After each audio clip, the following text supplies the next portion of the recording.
आज का टॉपिक है भाग वैदिक विधि से। इसमें 3 विधियां हैं और 3 विधियों में से पहली विधि है निखिलम। निखिलम में क्या होगा वो सीखते हैं। जैसे एक क्वेश्चन है हमारा, सीधा क्वेश्चन से आपको समझ में आ जाएगा। स्टेप जो भी है सारे वो आपको याद रखने हैं। जो स्टेप बता रहा हूँ वो सारे याद रखने हैं। स्टेप बाय स्टेप चलेंगे तो आराम से क्वेश्चन सॉल्व हो जाएगा। जैसे पहला क्वेश्चन है,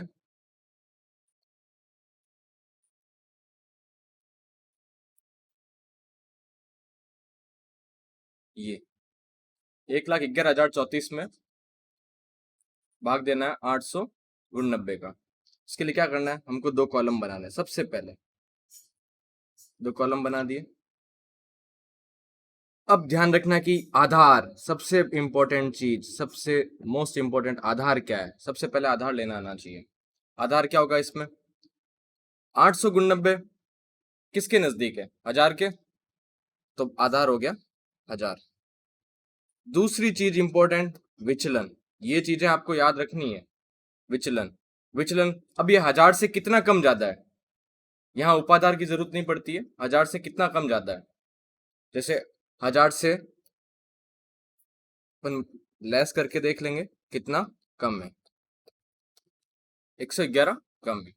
तो ये हो गया विचलन।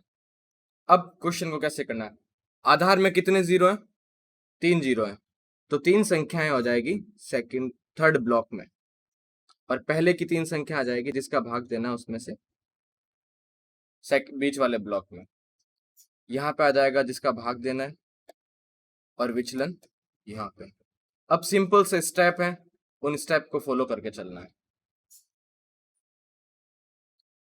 नाम को मिटा देते हैं एक बार, थोड़ा नीचे कर देते हैं। पहला पहला स्टेप है, जो पहली संख्या है उसको सीधा सीधा नीचे उतार दो। अब क्या करना है, अब जो एक नीचे उतारा उसका इस विचलन से गुणा करना है। पहले 1 से किया तो 1 का गुणा 1 से तो 1 ही आएगा, 1 का गुणा 1 से 1 ही आएगा, और 1 का गुणा 1 से 1 आएगा संख्या के नीचे। अब दूसरा स्टेप क्या करना है, अब इनको 1 को और 1 को जोड़ दो। इनको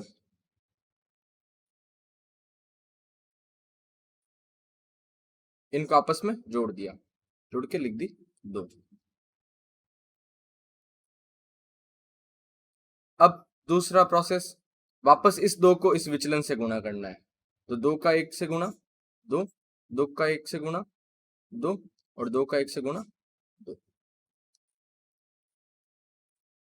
अब हमारे पास में तीसरा स्टेप होगा कि अब इन संख्याओं को जोड़ना है, 1 1 और 2, ये हो गए 4।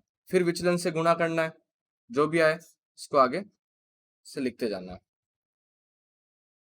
इनको जोड़ दो, अब इन संख्याओं को जोड़ दो, 8, 5 और 4 9, 4 और 3 7। ये हमारा हो गया भागफल।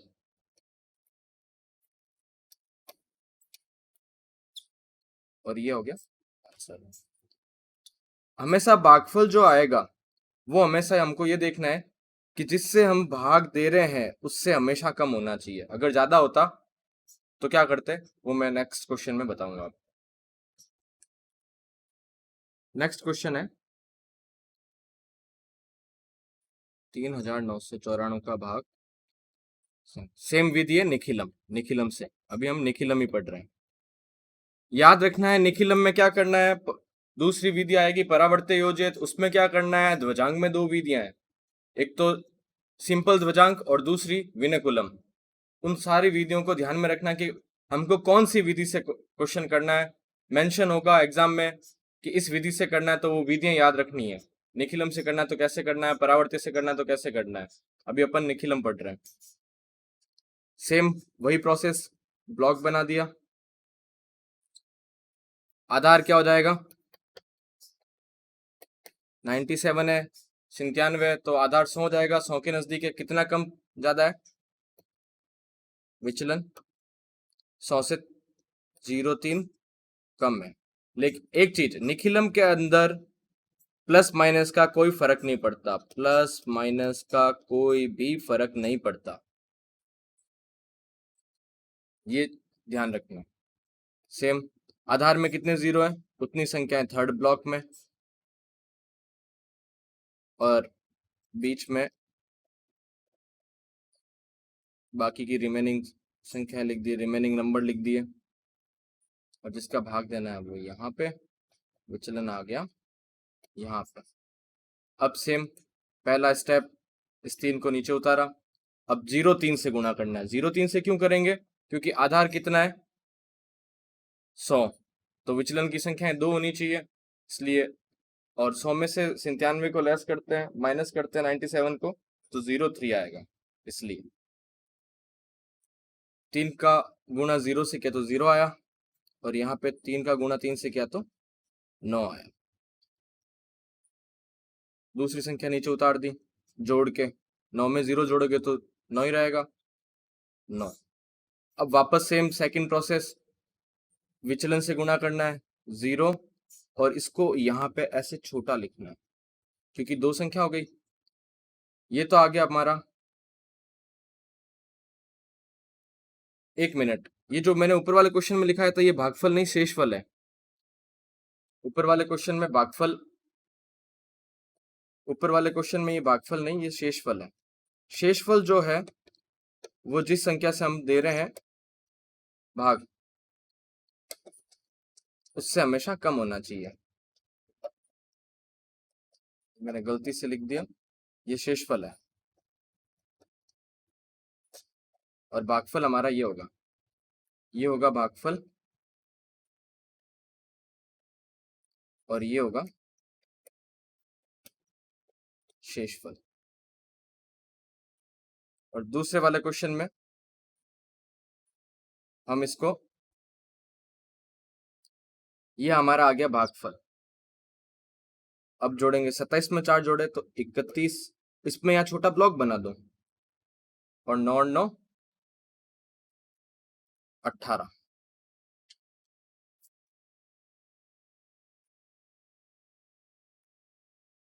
अब यहाँ पे जो ब्लॉक बना है उसमें यहाँ पे संख्या 1 ही रहनी चाहिए, तो इसको हम क्या करेंगे, 3 को यहाँ इसमें ऐड कर देंगे, तो ये हो जाएगा हमारा भागफल 211। अब भागफल शेषफल से, जो शेषफल आ रहा है वो जिस संख्या से हम भाग दे रहे हैं उससे ज्यादा है, तो ऐसे सिचुएशन में क्या करेंगे कि ये जो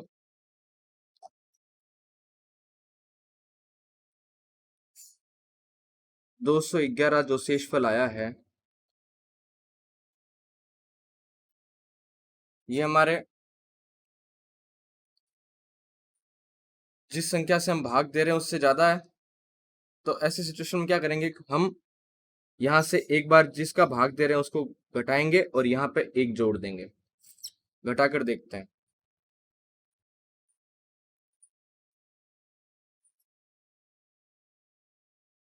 ये हो गया 20 में से 9 गए, अभी भी शेषफल ज्यादा आ रहा है, 11 में से 7 गए 4, ठीक है, अभी भी शेषफल ज्यादा आ रहा है, तो हम एक बार और इसको घटाएंगे और इसमें 1 और जोड़ देंगे। क्यों जोड़ेंगे? क्योंकि हमेशा शेषफल इससे कम आना चाहिए, मतलब हमने इसमें एक बार इसका भाग देके देखा है, दूसरी बार भी वापस भाग देके देखा है, इसलिए इसको जोड़ते हैं, इसको घटाते हैं, और यहाँ पे भागफल में एक एक संख्या जोड़ते रहते हैं। इसमें से घटाया 7 और 1, मतलब हमारा भागफल हो गया 41 और शेषफल हो गया 17। भागफल हो गया 41। पहले जो विधि करी थी वो थी निखिलम विधि, अब हम जो विधि कर रहे हैं वो है भाग की परावर्त्य योजित। कुछ नहीं है, जैसे निखिलम था वैसे ही है, बस इसमें विचलन, सीधा विचलन लेते थे, इसमें क्या होता है परिवर्तित विचलन लेना होता है। वो कैसे लेते हैं वो मैं बताता हूँ आपको। क्वेश्चन है जैसे 2112 में भाग 93। अब इसको कैसे करना है, वही 3 कॉलम। आधार मोस्ट इंपोर्टेंट है, आधार हमेशा याद रखना है। आधार आधार क्या होगा, 100। विचलन क्या हो गया, इसमें प्लस माइनस का परिवर्तित विचलन के लिए, क्योंकि फॉर्मूले का सूत्र का नाम भी परावर्त योजित है, तो इसमें हमेशा विचलन का ध्यान रखना कि 100 से कितना कम है कितना ज्यादा है, तो प्लस का है या माइनस का है वो ध्यान रखना है। तो विचलन क्या हुआ, -0.3। लेकिन इसको विचलन को हम कैसे लिखेंगे, -0 और -3। तीसरी चीज इसमें क्या करनी है, परावर्त योजित है तो परिवर्तित विचलन लेना पड़ेगा। परिवर्तित विचलन सबसे इंपॉर्टेंट, ये चीज हमको इसमें ध्यान रखनी है। परावर्त योजित आते ही परिवर्तित विचलन होगा। परिवर्तित विचलन क्या होगा, जो माइनस का है वो प्लस का हो जाएगा, जो प्लस का है वो माइनस का हो जाएगा। परिवर्तित विचलन हो गया प्लस का 0 और प्लस का 3। अब हम इसको कैसे करेंगे, आधार 100 है तो 2 संख्याएं पीछे रह जाएगी थर्ड कॉलम में, और बीच में आ जाएगी बाकी की संख्याएं। जिसका भाग देना है वो यहां पे पहले कॉलम में। विचलन हो गया -0 -3। परिवर्तित विचलन हो गया +0 +3। अब जैसे निखिलम विधि में किया था वही विधि इसमें लागू होगी। सीधा 2 को नीचे उतारा और पहले 0 से गुणा किया और फिर 3 से गुणा किया, 6। इसको ऐसे लिख दिया। अब 1 और 0 1 हो गए, इसको जोड़ेंगे 1 और 0 1। अब वापस वही परिवर्तित विचलन से गुणा करना है, गुणा परिवर्तित विचलन से करना है परावर्त योजित में। 0 का 1 से गुणा 0 और 0 का 1 का 3 से गुणा 3। अब इसको जोड़ लेंगे, तीसरे कॉलम में 5 और ये 7। ये हो गया शेषफल और ये हो गया भागफल। ये हमारा हो गया भागफल। अब शेषफल 75 जो आया है वो हमको ये देखना है कि जिस संख्या से हम भाग दे रहे हैं उससे कम है या ज्यादा है। तो ये थी परावर्त योजित। एक क्वेश्चन और समझा देता हूं, इससे आसानी से समझ में आ जाएगा।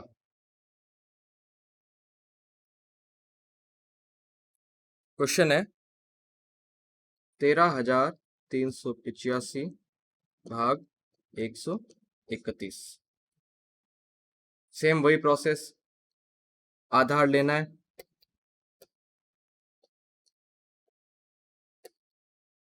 आधार क्या होगा वही 100। विचलन क्या होगा, अब यहाँ पे +31 विचलन हो रहा है क्योंकि 100 से कितना अधिक है 31, तो इसको लिखना कैसे है, +3 +1। परिवर्तित विचलन क्या हो जाएगा, इसका रिवर्स जस्ट उल्टा, प्लस का है तो माइनस में, तो माइनस का 31 यानी -3 -1 कॉलम बन गया। अब आधार में संख्या कितनी है, 0 कितने 2, तो 2 संख्याएं आ जाएगी तीसरे कॉलम में, बाकी संख्याएं बीच वाले कॉलम में, और जिसका भाग देना है वो फर्स्ट कॉलम में। विचलन क्या हो गया, +3 +1। परिवर्तित विचलन क्या हो गया, -3 -1। अब वही निखिलम पद्धति है, बस इसमें निखिलम की तरह है वो करना है। पहले सीधा सीधा संख्या को उतारा, अब गुणा किससे करना है, परिवर्तित विचलन से गुणा करना है। -3 का 1 से गुणा -3 और -1 का गुणा 1 से -1। यहां तक समझ में आया। उसके बाद में आगे 3 में से 3 गए 0। अब यहाँ पे जोड़ना है, लेकिन जोड़ोगे तो 3 + -3 हो रहा है, तो 3 - 3 हो गया यानी 0। आया समझ में, 0।